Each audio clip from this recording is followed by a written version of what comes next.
Tila'y pinagtanggol ng negosyante at content creator na si Rosmar Tan, ang jowa ni Carlos Yulo na si Chloe San Jose. Sa pamamagitan ng Facebook, inihayag ni Rosmar ang kanyang saloobin at tinaming nakaka-relate siya sa magjowa. Di na niya kasalanan na sobrang proud sa kanya ang boyfriend niya. Kaya kahit anong achievement niya, katabi niya ang GF niya with a smiling face. Caption ng vlogger, kalakip ng shinare niyang litrato ni na Chloe at Carlos.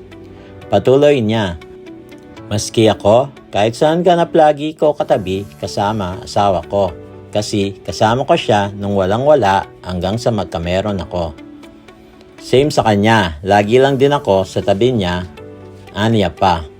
Marami kasi ang nagrereklamo at kumu-question kung bakit kailangan din humarap sa mga kamera si Chloe sa tuwing may interview at presscon ang two-time Olympic gold medalist.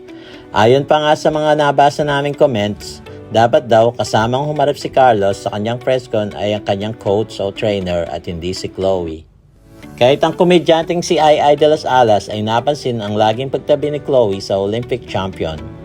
Parang na-off ako kasi si Girlie habang in-interview si Carlos, nakasandal dito sa balikat yung baba ni ate girl, say ng batikang actress sa isang video post.